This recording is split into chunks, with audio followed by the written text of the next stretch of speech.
जय हिंद दोस्तों, बॉडमास ई क्लासेस में आपका हार्दिक स्वागत है।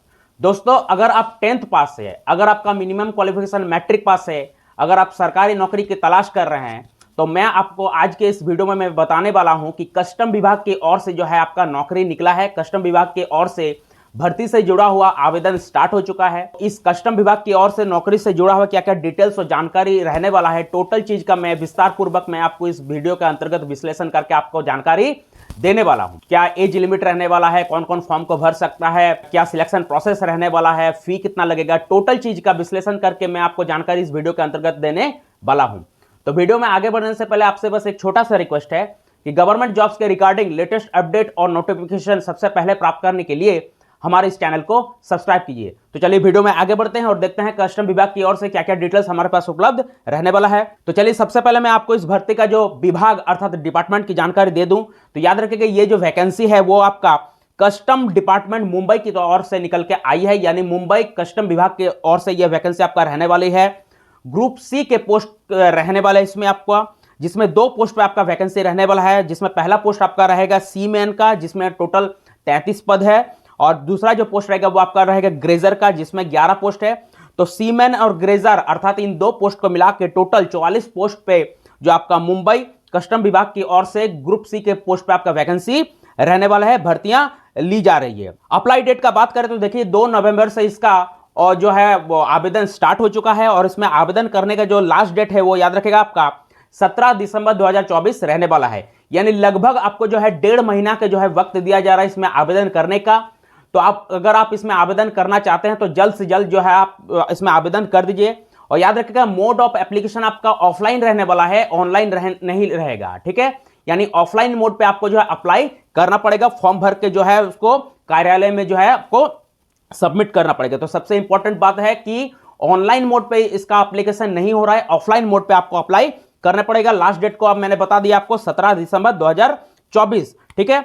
फी का बात करें तो देखिए इस वैकेंसी का सबसे अच्छी बात है कि इसमें किसी भी तरह के किसी भी कैटेगरी के कैंडिडेट को कोई भी आवेदन शुल्क नहीं देना पड़ेगा, फ्री है, निःशुल्क है। कोई भी आवेदन शुल्क, कोई भी फी आपको नहीं देना पड़ेगा, जो कि बहुत ही अच्छा बात है।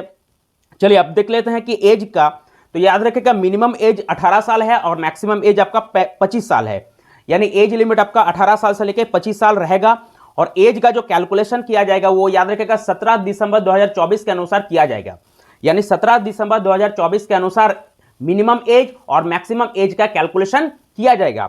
याद रखिएगा, अगर 17 दिसंबर 2024 तक आवेदक का मिनिमम एज अगर 18 साल कंप्लीट नहीं हो रहा है, 18 साल से कम पड़ जा रहा है, तो वो इसमें आवेदन नहीं कर पाएगा। तो याद रखिएगा कि एज का कैलकुलेशन आपका 17 दिसंबर 2024 के अनुसार किया जाएगा। सैलरी का बात करें तो याद रखिएगा, अगर आपका इसमें सिलेक्शन होता है तो आपका सैलरी 18,000 से लेकर 56,900 तक जो है के बीच में आपका सैलरी रह सकता है, जो कि बहुत ही बढ़िया बात है अगर आपका इसमें सिलेक्शन होता है तो, है ना। क्वालिफिकेशन की बात करें तो देखिए, किसी भी मान्यता प्राप्त बोर्ड से अगर आप 10th पास है, अगर आपका मिनिमम क्वालिफिकेशन मैट्रिक पास है, तो आप इसमें आवेदन कर सकते हैं। और याद रखिएगा, आपको इसमें 3 साल का एक्सपीरियंस मांगा है रिलेटेड फील्ड में काम करने का, ठीक है।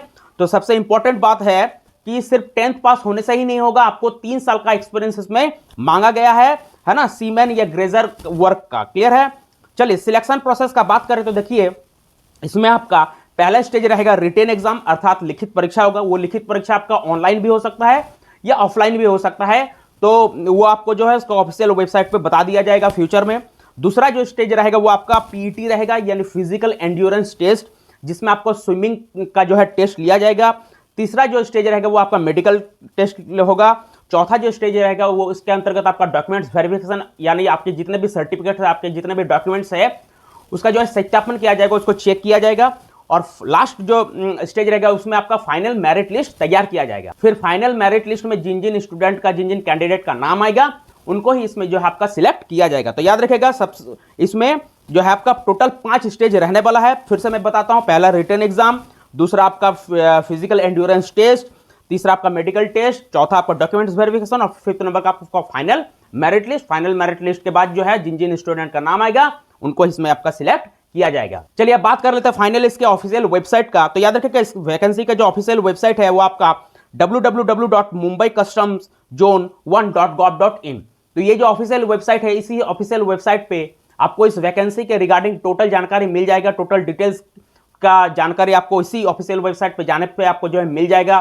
फ्यूचर में अगर किसी भी तरह का नोटिफिकेशन या अपडेट आता है रिगार्डिंग इस वैकेंसी का, इसके एग्जाम का, कि ऑफलाइन होगा कि ऑनलाइन होगा, फाइनल मेरिट लिस्ट, जितने भी सारे आपके जानकारी या डिटेल्स है वो फ्यूचर में आपको याद रखेगा इसी ऑफिशियल वेबसाइट पे मिल जाएगा। और अप्लाई करने के जो आगे के जो प्रोसेस है, बाकी जितने भी आपके रूल्स एंड रेगुलेशंस है, उसकी जानकारी भी आपको इसी ऑफिशियल वेबसाइट पे जाने पे आपको टोटल चीज की जानकारी मिल जाएगा। तो अगर आप इसमें आवेदन करने के इच्छुक है तो इस ऑफिशियल वेबसाइट को आप अच्छे से नोट कर लीजिए। टोटल चीज का जानकारी आपको इसी ऑफिशियल वेबसाइट पे मिल जाएगा। तो देखिए यही कुछ डिटेल्स था इस फॉर्म की रिगार्डिंग इस भर्ती से जुड़ा हुआ, जिसको मैंने आपको बता दिया। तो चलते चलते आपसे बस एक छोटा सा रिक्वेस्ट है कि गवर्नमेंट जॉब्स के रिगार्डिंग सरकारी नौकरी का लेटेस्ट अपडेट और नोटिफिकेशन सबसे पहले प्राप्त करने के लिए हमारे इस चैनल को सब्सक्राइब कीजिए। तो चलिए मिलते हैं नेक्स्ट वीडियो में, तब तक के लिए जय हिंद।